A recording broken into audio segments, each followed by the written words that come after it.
19, 1 a 10. Aí, agora eu vou ler para os irmãos, tá? Capítulo 19, verso 1 ao 10, peço que você acompanhe atentamente. E aí eu retomo o que eu ia falar um pouco antes. Diz assim: entrando em Jericó, atravessava Jesus a cidade. Eis que um homem chamado Zaqueu, maioral dos publicanos e rico, percebam bem isso, maioral dos publicanos e rico, procurava ver quem era Jesus, mas não podia, por causa da multidão, por ser ele de pequena estatura. Então, correndo adiante, subiu a um sicômoro, a fim de vê-lo, porque por ali havia de passar. Quando Jesus chegou àquele lugar, olhando para cima, disse-lhe: Zaqueu, desce depressa, pois me convém ficar hoje em tua casa. Ele desceu a toda pressa e o recebeu com alegria. Todos os que viram isto murmuravam, dizendo que ele se hospedara com homem pecador. Entre mentes, Zaqueu se levantou e disse ao Senhor: Senhor, resolvo dar aos pobres a metade dos meus bens, e se em alguma coisa tenho defraudado alguém, restituo 4 vezes mais. Então Jesus lhe disse: hoje houve salvação nesta casa, pois que também este é filho de Abraão, porque o Filho do Homem veio buscar e salvar o perdido. Amém. Dizia, irmãos, antes de ler, que nós chegamos aqui nesta noite, e acredito que todos que aqui estamos, chegamos aqui com o intuito de encontrar o som da voz do Senhor em nosso coração. E esse som da voz do Senhor em nosso coração, ele não é o som da voz do pastor. Ela é um instrumento, um canal, né, por onde a voz do Senhor passa, né? Mas a voz do Senhor é a palavra dele nas Escrituras. E esta palavra que nós lemos aqui nesta noite, no Evangelho de Lucas, embora não seja de todo de acordo com a leitura do calendário litúrgico, que estaríamos iniciando agora, os preparativos em direção à data do nascimento de Jesus, no calendário cristão, mas ela fala de algo muito importante sobre essa data importante e sobre coisas que vão acontecer com o desdobramento do nascimento de Jesus mais à frente. Me refiro ao Natal, às comemorações de Natal, mas essa fala sobre Zaqueu é importante para pensarmos coisas importantes que estão presentes no nascimento de Jesus, que ocorrerão posteriormente e que revelarão o motivo da vinda dele entre nós, né? Inclusive o último versículo que diz que o Filho do Homem veio para buscar e salvar o perdido. Não, então, porque o Filho do Homem veio, né? Então ele veio, a forma como ele veio, ter se encarnado, ter tomado forma humana, ter se revestido de carne humana, sem pecado, mas ter se revestido dela, e portanto ter assumido a condição de ter limitações humanas, né? Não digo limitações como Deus, mas as limitações de um corpo. Então foi uma das razões pelas quais ele se submete à luta diária que nós passamos, sem pecado, mas para nos revelar como nós podemos alcançar aquilo que é importante para nós vencermos, que é o assunto que eu quero falar com os irmãos aqui. Tá? Então, no capítulo 19, versículo 1 ao 10, nós encontramos um texto muito importante, uma mensagem muito importante, acerca de um tema extremamente importante para as nossas vidas, que é a ação que Deus realiza sobre o homem para perdoar e, consequentemente, transformar o homem a partir dos seus erros, das suas falhas, dos seus pecados. Então, no capítulo 19, que nós lemos aqui hoje no Evangelho de Lucas, nós encontramos uma ação importante de Deus em direção ao ser humano, que é uma ação que perdoa, e quando perdoa também transforma o seu comportamento, transforma a sua vida, transforma aquilo que ele estava, naquele estado que ele estava, num outro estado, que é um estado melhor, que é um estado de modificação, onde nesse estado de modificação o homem se torna aquilo que Deus espera que ele seja, né, para servir o seu semelhante, para servir o próprio Deus, para realizar a sua vontade, para ser aquilo que no próprio Evangelho também, tanto em Mateus como em Lucas, vão revelar um pouco dessa ideia principal da mensagem de Jesus, que é o ser luz, né, na terra, o ser sal na terra, que é dar às pessoas a condição delas compreenderem através da nossa própria vida o que é ser de Deus, o que é pertencer a Deus, o que é ter vida de verdade. Então no capítulo 1, o capítulo 19, verso 1 ao 10, nós começamos a compreender essas coisas, que é essa ação de Deus de perdoar para transformar, de perdoar e transformar, de perdoar e fazer o homem ser uma outra coisa diferente daquilo que ele vem sendo, que muitas das vezes apenas no que ele vai fazendo, no que ele vai se transformando, apenas destrói a própria vida dele, espiritual, moral, física, enfim, de todas as formas que nós encontramos de destruição do ser humano. Nós vemos quando ele anda sozinho, conforme a sua própria vontade, o quanto ele vai se destruindo. Então, quanto a essa questão, é importante pensarmos, quando nós lemos o Evangelho de Lucas, no capítulo 19, que um dos grandes desafios da vida espiritual é o de receber esse perdão. Há algumas coisas em nós, como humanos, que faz com que nós nos apeguemos aos nossos pecados. E se apegar aos pecados, gostar dos nossos pecados, acaba nos tornando alguém que vive excluindo a participação de Deus, ou tentando excluir a participação de Deus no nosso passado, tentando afastar Deus de transformar as nossas ações passadas, os nossos erros que cometemos, porque por pura vaidade, por ignorância, mas também por uma espécie de não só vaidade, mas de soberba, nos apegamos àquilo que fazemos, mesmo quando estamos errados, e não assumimos na nossa vida um compromisso de refazer, de reconstruir, de corrigir aquelas ações passadas que nós realizamos, que foram prejudicial a nós ou a outras pessoas, e melhorarmos a nossa vida, para que também melhoremos a vida das pessoas com quem nos relacionamos, com quem vivemos, os nossos pais, os nossos amigos, nosso cônjuge, os nossos filhos, enfim, os nossos relacionamentos, para que eles também sejam abençoados através do reconhecimento dos nossos pecados. Porque quando nós falhamos, precisamos reconhecer, falhamos, erramos, não fizemos certo, não foi correto, não pensamos de maneira adequada, não agimos de maneira que seja certa, e aquilo pode trazer consequências para mim, mas também para outras pessoas. E quando nós não reconhecemos isso, ou quando nós temos grande dificuldade de fazer isso, nós vivemos presos a este passado, negando que nós erramos, né? E tal como o mito grego de Narciso, olhando para nós mesmos como no espelho e dizemos assim: eu sou bom, eu não errei, e fica reafirmando uma mentira sobre nós mesmos o tempo todo, sem aceitar a condição que nós vivemos, que muitas das vezes é de sermos falhos, errados, pecadores, quando Jesus mesmo vai dizer aqui que o Filho do Homem veio buscar e salvar o que havia perdido. Nós muitas das vezes estamos perdidos em nossas escolhas, perdidos em nossas ações, perdidos nas atividades que fazemos, os nossos pensamentos, as nossas atividades diárias, estamos perdidos, e precisamos então sermos resgatados, encontrados, para sermos dirigidos pelo Senhor nas nossas vidas, para que possamos encontrar a paz que precisamos e necessitamos para viver. Então isso é importante, esse é um desafio que eu coloquei aqui como um desafio espiritual, é um grande desafio espiritual, porque esse desafio você não vence ele, por exemplo, estudando mais.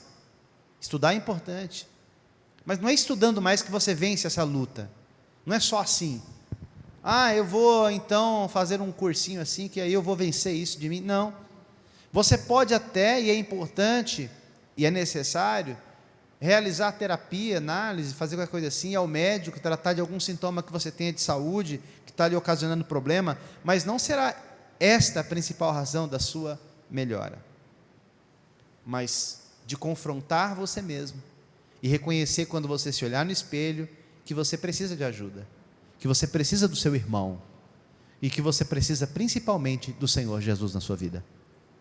E eu falo isso não para os não crentes, é claro que eles também precisam. Eu falo isso especialmente para nós, crentes. Porque Mateus era um crente. Porque Zaqueu também era um crente. Eu estou falando Mateus e Zaqueu porque ambos eram publicanos, né? Mas só que Zaqueu era um publicano maioral. Ele era maior do que Mateus, né? Então, quando nós olhamos para isso, precisamos reconhecer que às vezes até parece que eu quero provar para Deus ou provar a Deus que a minha mesquinhez leva-me a devolver uma total dignidade da filiação. Persisto, insisto, que eu vou conseguir me contentar em ser um servo eventualmente. Eventualmente eu servirei, eventualmente eu me submeterei, eventualmente eu seguirei a vontade de Deus, mas quando eu tiver as minhas vontades, o meu querer, as minhas intenções, os meus projetos contrariados pela vontade de Deus, vou reagir a ele como um bebê chorão. Tadinho das crianças, né? Bebê chora porque ele expressa algum tipo de vontade, de necessidade, né? Mas imagine um adulto reagindo assim. O adulto é diferente da criança, né? Então eu reagirei assim com Deus, e não quero aceitar o que Ele tem para mim, o que Ele quer para mim, porque eu não reconheço em mim que eu é que preciso mudar, e não Deus. Então isso é uma mensagem importante de pensarmos sobre isso, porque muitas das vezes nós não queremos agir como Zaqueu. A ação de Zaqueu foi importante para que, e Deus mostra isso para nós na vida de Zaqueu, que é importante para que nós encontremos na nossa vida o caminho da reconciliação com Ele. E essa reconciliação com Deus precisa ser diária, para não dizer que precisa ser a todo momento. Eu preciso olhar para mim, reconhecer que eu posso ter defraudado é ter causado prejuízo a alguém, um dano moral, um dano físico, um dano espiritual a alguém. Preciso reconhecer isso o tempo todo, fazer essa reflexão o tempo inteiro, pensar sobre isso a todo momento, e quando eu reconhecer que eu posso ter defraudado alguém, reconhecer e restituir. Não é só ficar nas palavras, não. Olha, Senhor, reconheço o quanto eu sou falho, pecador e tal. Senhor, me perdoa. Não, eu preciso reconhecer e preciso me dirigir a quem eu ofendi, ou a quem eu posso ter maltratado, ou a quem eu posso não ter sido honesto e justo, ou a quem eu posso simplesmente ter ignorado, e passar a reavaliar a minha atitude e me corrigir diante do meu irmão, diante do meu semelhante. Porque fazendo isso, eu também irei me corrigir também em direção a Deus. Eu não posso, como disse o evangelista João, em epístola, lá atrás, no finalzinho, ele vai dizer assim: eu não posso dizer que eu amo a Deus se eu odeio o meu irmão. Eu não posso dizer que eu amo a Deus se eu... Agora eu estou traduzindo, né, a nossa realidade. Eu não posso dizer que eu amo a Deus se eu desprezo o meu irmão, se eu ignoro o meu irmão, se eu não olho a dor que ele sente, se eu não percebo nem que ele está aqui perto de mim. Eu não posso dizer que amo a Deus, porque se eu fizer isso, eu estou sendo mentiroso. Estou tentando fazer de Deus também, dele, um mentiroso, e ele não é. Então eu preciso reconhecer que de fato eu tenho que mudar. A minha vida precisa mudar o tempo todo. Eu preciso ser transformado, eu preciso ser corrigido o tempo inteiro, para que eu encontre a rota, o caminho, o destino, o trilho, como quisermos chamar, o sinônimo que quisermos dar, que nos leve à vontade de Deus, que não desconsidera. Aliás, a vontade de Deus primeiro considera que eu tenho que reconciliar-me com o outro, que eu preciso viver com o outro, que eu preciso perdoar o outro, ou que eu preciso buscar o perdão do outro, ou que eu preciso servir o outro, para que tudo isso possa acontecer com Deus. Nada disso acontece com Deus primeiro, se eu não consigo materializar esse amor em direção a você.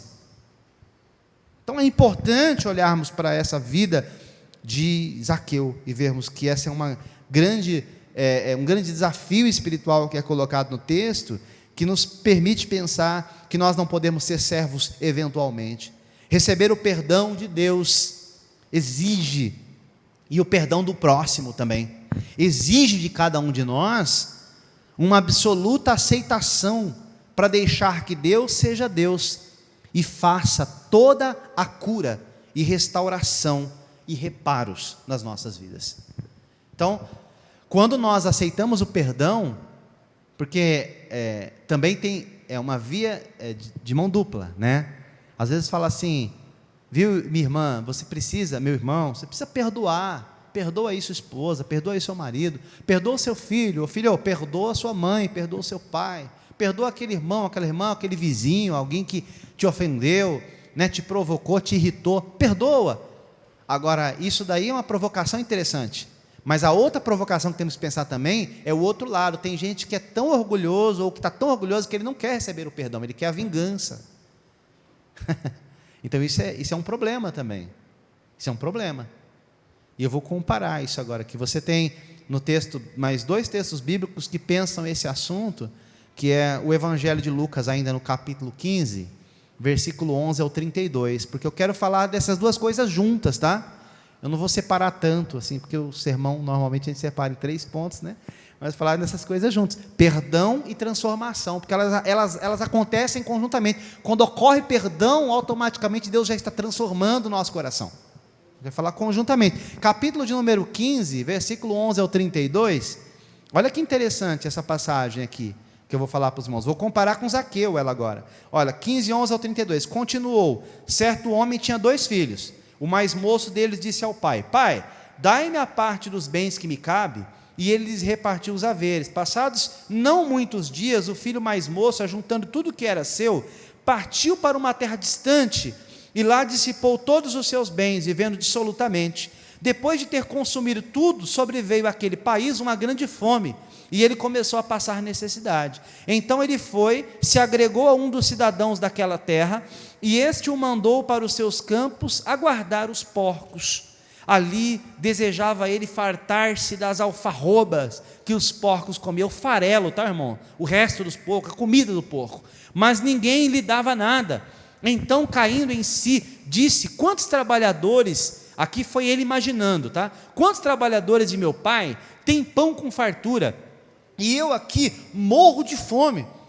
Aí ele pensou: levantar-me-ei, irei ter com meu pai, e eu lhe direi: pai, pequei contra o céu e diante de ti, já não sou digno de ser chamado teu filho, trata-me como um dos teus trabalhadores. E levantando-se foi para o seu pai. Vinha ele ainda longe, quando seu pai o avistou, e compadecido dele, correndo, o abraçou e beijou. E o filho lhe disse: pai, pequei contra o céu e diante de ti, já não sou digno de ser chamado teu filho. O pai, porém, disse aos seus servos: trazei depressa a melhor roupa, vestiu, ponde-lhe um anel no dedo e sandália nos pés.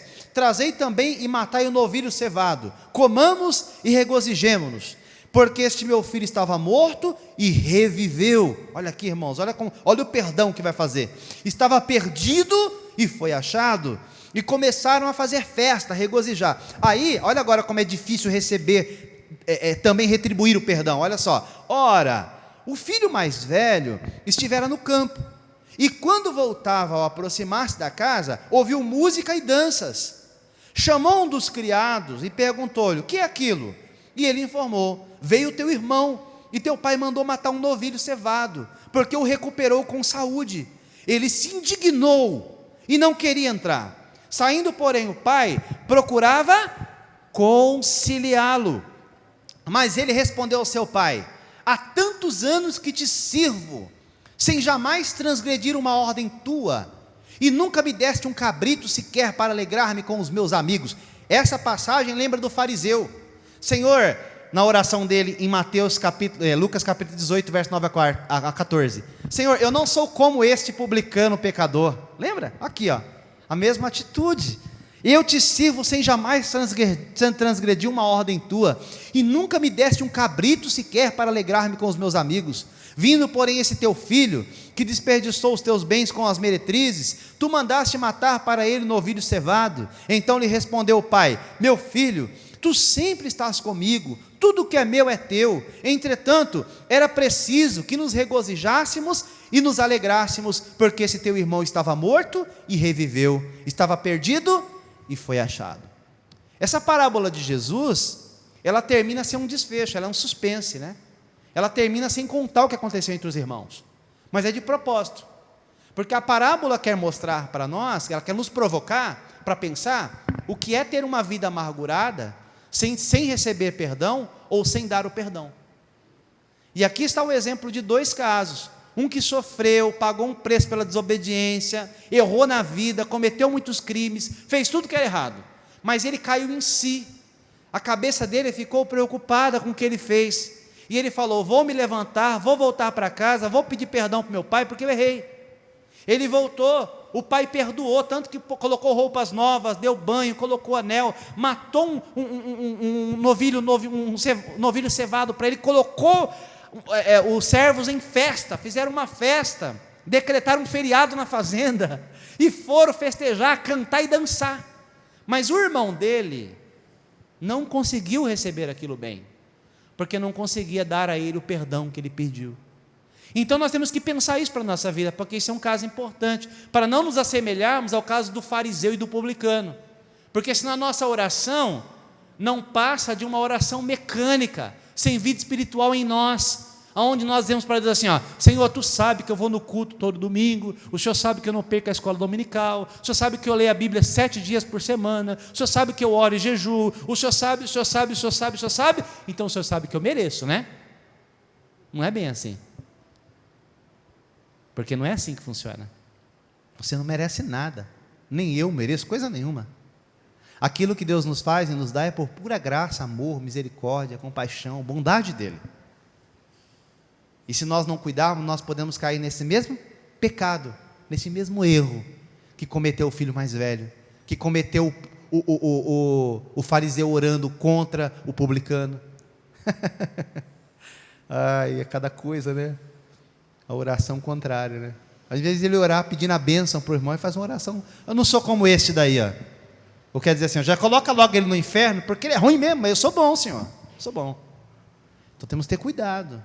É uma ilustração que eu faço assim, tanto exagerada, mas é verdade. Vamos ter cuidado com o nosso coração, para que ele não fique assim, manchado, poluído, com esse pensamento, com esse comportamento. E aí o terceiro exemplo que nós podemos comparar, o segundo exemplo, que podemos comparar 3 exemplos, né, do texto, é o exemplo do jovem rico. Esse é mais curtinho, no capítulo 18 aí do Evangelho de Lucas, porque está tudo pertinho do outro, porque o tema aqui é que Deus quer salvar, nos perdoando, nos transformando. O tema, que eu digo, o tema não é o tema da minha mensagem, é o tema do que Lucas está falando nesses capítulos que eu estou lendo. No capítulo 15 em diante, você vai achar o departamento de achados e perdidos da Bíblia. Se perdeu a dracma, se perdeu a ovelha, né? E vai se perdendo ali, né? Se perde o filho, mas você vai achando depois, vai encontrando de novo tudo depois nas mãos de Deus, né? Com a graça de Deus, Ele vai recuperando. E essa recuperação é que o texto vai falando depois nos exemplos que se seguem. Como é que se recupera? Como é que não se vive perdido? Lucas vai nos ensinando aqui. No capítulo 18, versículo 18 ao 23, olha o que o texto diz: certo homem de posição perguntou-lhe: bom mestre, que farei para herdar a vida eterna? Respondeu Jesus: por que você me chama bom? Ninguém é bom senão um, que é Deus. Sabes os mandamentos: não adulterarás, não matarás, não furtarás, não dirás falso testemunha, honra teu pai e tua mãe. Replicou ele: tudo isso tenho observado desde a minha juventude. Olha como ele era crente. Desde cedo o Senhor, ele disse para Jesus, desde cedo, desde pequenininho, eu sou obediente à lei. Tá? Então tá bom, beleza. Olha o que Jesus fala para ele. Ouvindo Jesus, disse-lhe: uma coisa ainda te falta. Irmão, olha, quando o sujeito é orgulhoso, quando a irmã é orgulhosa, quando o irmão é orgulhoso, quando o pastor, estou falando de mim, tá? Não é do pastor Anderson, não, estou falando de mim, pastor. Quando o pastor é orgulhoso, você dizer para ele assim, falta uma coisa, em mim não, eu sou perfeito. Como assim? Falta uma coisa em mim. Olha o que Jesus fez. Olha, falta uma coisa. Vai, vende tudo o que você tem, distribui aos pobres e terás um tesouro no céu. Depois você vem para me seguir. O rapaz ouviu Jesus falar isso, ficou muito triste porque ele era riquíssimo. O texto fala riquíssimo, tem traduções que falam muito rico. Quer dizer, ele não era só rico, o adjetivo é superlativo, ele era riquíssimo. Rico era outra pessoa, rico era Zaqueu. Esse daqui era mais rico do que Zaqueu. Observam isso? Esse detalhe? Então, como que nós podemos comparar? Em Zaqueu, nós observamos um homem em que os outros o condenam. Então está lá Zaqueu, ele quer ver Jesus, as pessoas estão condenando ele, que esse camarada aí quer ver Jesus, o camarada é mó ladrão, fica roubando aí dos impostos do Estado, tirando a parte dele, aí confiscando das pessoas aquilo que nem é o limite pedido pelos romanos, ele está tirando um pedacinho para ele e tal. Ele era julgado pelas pessoas, condenado pelas pessoas. No filho pródigo, nós vemos o rapaz que errou, que pecou e etc., se autocondenando. Vou me levantar, estou aqui comendo aqui a farinha, o farelo, o resto da comida do porco, porque estou longe de casa, perdi tudo que eu tinha, e meu pai está lá, meu pai tem uma fazenda, tem servos, quer dizer, fala jornaleiros são servos, são trabalhadores, tem comida, tem tudo à vontade, e eu estou aqui comendo, o resto que os porcos como o farelo deles, nem o resto dos farelos eu como, eu vou voltar para casa, eu vou falar para meu pai que eu errei, que eu pequei. Então você tem alguém que se autocondena, se auto-reconhece a culpa. E no homem rico, o jovem, o mancebo rico, ele não se autocondena, ele não condena os outros, mas ele se auto-justifica. Eu sou bom, cumpro a lei, faço tudo certinho. Em Zaqueu, você tem um esforço para ser, alguém que está se esforçando para ser visto por Jesus. No filho pródigo, você tem alguém que se afasta do pai, não quer ser visto pelo pai, que se distancia do pai, depois é que ele reconhece que ele não podia ter se afastado do pai. E no homem, no mancebo rico, você tem um mancebo, um jovem, que perde o pai, porque o texto vai falar de alguém que é herdeiro de uma herança, de uma grande herança que o pai deixou para ele. Então você tem um que está procurando o pai, que é Zaqueu, você tem um que se afasta do pai, que é o filho pródigo, e aqui você tem um que perdeu o pai, que é o jovem rico. Quando você vê Zaqueu, você vê um homem que recebe o pai em casa, você tem no filho pródigo um homem que volta para casa, e você tem no homem rico alguém que se apega à própria casa como bem terreno, não quer largar dela, não quer perder a herança terrena, a riqueza, os bens que ele tem. Em Zaqueu você também encontra alguém que é criticado por tudo e por todos. No filho pródigo você tem alguém que é criticado pelo próprio irmão. Em Zaqueu você tem alguém que é criticado por todos e responde a essas críticas dividindo o que ele tem. Isso o torna feliz, e isso o torna alegre por conseguir retribuir as pessoas que ele fez mal, devolvendo a ela aquilo que ele fez de mal para ela, devolvendo com o bem 4 vezes mais. Em o filho pródigo você tem alguém que é criticado pelo próprio irmão, que não aceita dividir o que tem, e fica triste, aborrecido, odioso, porque o pai divide aquilo que era dele com o outro irmão. E no homem rico, no jovem rico, você tem alguém que tem uma postura crítica sobre dividir o que tem com os outros, e ele fica entristecido, não divide, e não quer saber mais de seguir a Jesus e servir. Nós temos a oportunidade, nesse texto que lemos de Mateus, de observar, irmãos, que o perdão de Jesus, perdão que Jesus nos oferece, na imagem do pródigo, e na imagem do criminoso na cruz, por exemplo, também, hoje mesmo tu estarás comigo no paraíso, lembra? Ele fala para o outro criminoso que está, você não é o Messias? Desce daí, te salva e nos salva. O outro repreende aquele outro criminoso, fala assim, o que é isso? Fica quieto aí, nós dois estamos aqui porque merecemos, recebemos condenação justa pelo que fizemos, mas e ele? Ele não, ele se volta para Jesus e fala assim, lembra-te de mim, quando entrares no paraíso. Jesus olha para ele e dá a ele o perdão, hoje mesmo, tu estarás comigo no paraíso. Quando nós olhamos esta imagem do perdão, nós vemos que o perdão nos permite experimentar a presença reconciliadora e curativa de Jesus. Nada cura mais na vida de alguém, uma pessoa, do que o perdão. Existem pessoas que ficam adoecidas fisicamente, contraem, somatizam o ódio, a angústia, a raiva, a tristeza que ele tem por alguma coisa, e aquilo desenvolve nele enfermidades, e ele não consegue viver em paz. E quando perdoa, muitas das vezes, as doenças se afastam dele, as dificuldades se afastam dele, porque o perdão tem uma capacidade de cura. E o perdão de Deus não só nos cura dos nossos pecados que destroem a nossa alma, com os nossos vícios morais, com os nossos erros impunes, que nós deixamos eles escondidos atrás do nosso espelho de Narciso, que é o espelho que nós olhamos e achamos que somos perfeitinhos e bom, mas por trás do espelho estão todos os nossos erros e nossas falhas. O perdão de Jesus destrói esse espelho, nos mostra de fato quem somos, e nos faz nos reconciliar com essa criatura caída que nós temos, nos fazendo nos voltarmos para Deus, pedindo a Ele perdão pelo que nós cometemos de equívoco e de erro. E passamos então a dividir com os outros o amor, a reconciliação, a reparação que Deus realiza em nós, a partir do perdão.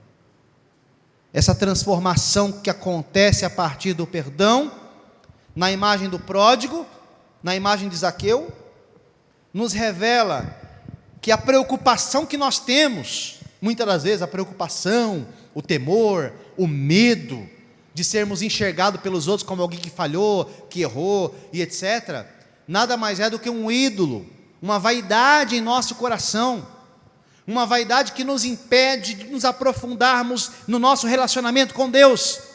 E essa preocupação é uma forma medrosa de manter as coisas como estão. O status quo, já ouviu falar isso em latim? Status quo é ficar tudo como está. Não queremos ser revelados. Revelados não é, irmãos, no sentido da ideia de alguém aqui vir falar espiritualmente, alguma coisa que nós nos viu, que sonhou. Não, sermos revelados quer dizer sermos vistos como somos para os outros. E aí ficamos escondendo. Irmãos, não tenha medo, nós somos pecadores, todos nós estamos aqui, estamos no mesmo nível de condenação. Não tem um aqui que é melhor ou pior do que o outro, porque não importa se você acha que a sua falha é tão grave quanto a minha que eu tenho, porque todos nós falhamos, independente do tamanho do erro, da falha. A Bíblia nos diz, e Paulo fala aos Romanos, que todos estão debaixo do pecado, e debaixo deles estamos condenados para sempre, a não ser que ele fala assim, que o justo, vem e nos restaura, e nos tira, e nos livra deste pecado, porque todos os homens estão condenados, e são condenáveis diante de Deus. Romanos 3 fala isso, e 23, mas a graça de Deus, ela nos torna livres, perdoados, alcançados, reparados, reconciliados, e aí está o perdão. A preocupação é uma forma medrosa de manter as coisas como estão. Parece que preferimos uma certeza ruim na nossa vida, muitas das vezes, a uma incerteza boa, porque as pessoas têm medo de deixar a vida plenamente na direção de Deus. Não é deixar, porque Deus dirige a vida, mas ele acha que ele pode pegar no timão do barco, no volante do carro, no controle. Ele acha que ele pode pegar no controle e dirigir a vida dele sozinho, que tudo vai dar certo. Ele se esquece que a preocupação bloqueia a transformação revolucionária de Deus na nossa vida. Há preocupações que se tornam muros na nossa vida, que se tornam muros, paredes, que nos impedem de prosseguir. Então, nesta noite, nós vamos refletir que Deus quer nos perdoar para nos transformar.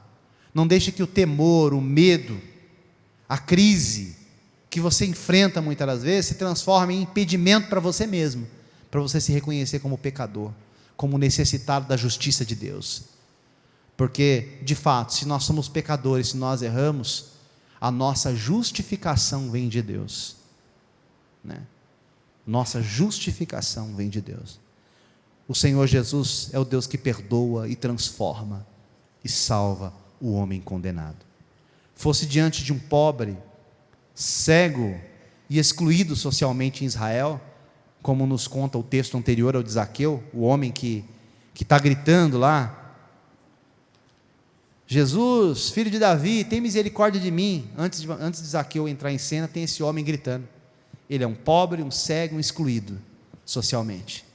Ou seja, ele um rico, bem empregado, maioral religioso, maioral do Estado, como era Zaqueu, excluído religiosamente pelos sacerdotes, o que Jesus faz é unir os elementos destas histórias, seja Zaqueu, seja filho pródigo, seja o jovem cego gritando, o homem cego gritando, seja o jovem rico.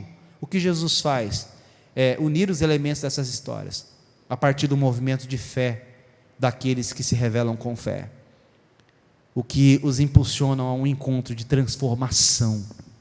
Primeiro, um cego que encontra cura e perdão e passa a enxergar o mundo de fato como ele queria ver.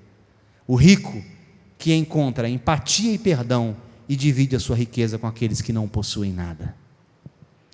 Seguindo essa interpretação, o perdão e transformação ofertados por Jesus ao pródigo, a Zaqueu, ou ao homem cego, ou ao homem rico, lhe possibilita o reconhecimento de seu orgulho e lhe dá condições de modificar o seu caráter e confrontar a soberba, por exemplo, do jovem que vai embora de casa e é chamado de pródigo, de confrontar a soberba do irmão mais velho e de encontrar a certeza de que necessitamos de perdão para encontrarmos a vida plena e feliz em Deus.